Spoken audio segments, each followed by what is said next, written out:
नमस्कार। संतुलित आहार के चौथे वीडियो की शुरुआत हम एक बहुत अच्छी बात से करेंगे।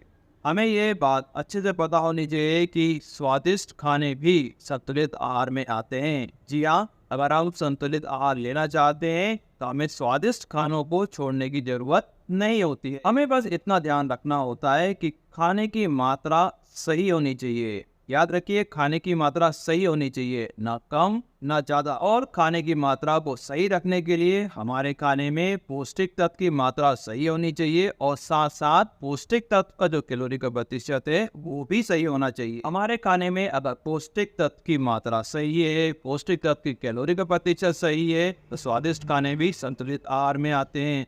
और अगर ये दोनों चीजें अगर सही नहीं है तो जो साधारण खाना है वो भी संतुलित आहार नहीं रह जाता। हम खाने में अगर क्वांटिटी और परसेंटेज यानी मात्रा और प्रतिशत दोनों देखते हैं तो हमें संतुलित आहार बनाने के लिए खाने को नापने और तोलने की जरूरत नहीं पड़ती है और साथ साथ कोई कैलकुलेटर की जरूरत भी नहीं पड़ती है सही डाइट लेने के लिए। पौष्टिक तत्व तो बहुत सारे होते हैं, लेकिन संतुलित आहार बनाने के लिए हमें सभी पौष्टिक तत्व के नाम जानने की जरूरत नहीं होती है और ना ही सभी के मात्रा और प्रतिशत जानने की जरूरत नहीं होती है। संतुलित आहार को आसान बनाने के लिए सबसे पहले हमें 3 पौष्टिक तत्व के बारे में जानकारी होनी चाहिए।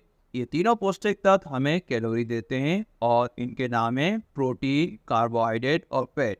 जी हाँ, ये तीनों चीजें हमें कैलोरी देते हैं। अगर इन 3 पौष्टिक तत्व में से किसी भी एक पौष्टिक तत्व का प्रतिशत अगर घट जाता है तो बाकी के 2 पौष्टिक तत्व का प्रतिशत बढ़ जाएगा और अगर किसी एक का बढ़ता है तो बाकी के 2 का घट जाएगा। हमें प्रोटीन से 10 से 15% कैलोरी की आवश्यकता होती है, फैट से 20 से 25% कैलोरी की आवश्यकता होती है और कार्बोहाइड्रेट से 60 से 70% कैलोरी की आवश्यकता होती है। हमारे खाने में कार्बोहाइड्रेट और फैट की कमी लगभग ना के बराबर होती है। अधिकतर लोगों को प्रोटीन की कमी होती है, इसलिए हमें खाने में प्रोटीन से कैलोरी का प्रतिशत पता होना चाहिए। एक गेहूं की रोटी में 10% कैलोरी प्रोटीन से रहती है। अगर एक रोटी में हम 1 चम्मच घी डालते हैं तो 8% कैलोरी प्रोटीन से रहेगी।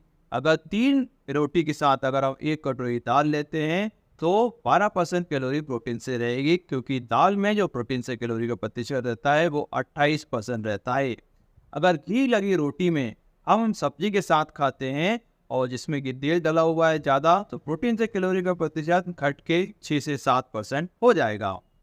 हमें बहुत सारे पौष्टिक तत्व में से सिर्फ प्रोटीन का नाम याद रखना है और प्रोटीन से कैलोरी का प्रतिशत ध्यान रखना है, जो कि होता है 10 से 15%। अगर किसी खाने में प्रोटीन से कैलोरी का प्रतिशत कम है तो हमें अगला खाना ऐसा खाना चाहिए जिसमें प्रोटीन से कैलोरी का प्रतिशत ज्यादा हो। इस तरह से संतुलित आहार हम बना सकते हैं। आपको जो खाना पसंद है या आप रोज जो खाना खाते हैं उसकी एक लिस्ट बनाएं, उसके आगे प्रोटीन से कैलोरी का प्रतिशत उसमें लिख लें और डाइट को इस तरह से अरेंज करें कि प्रोटीन से कैलोरी का प्रतिशत 10 से 15% आए।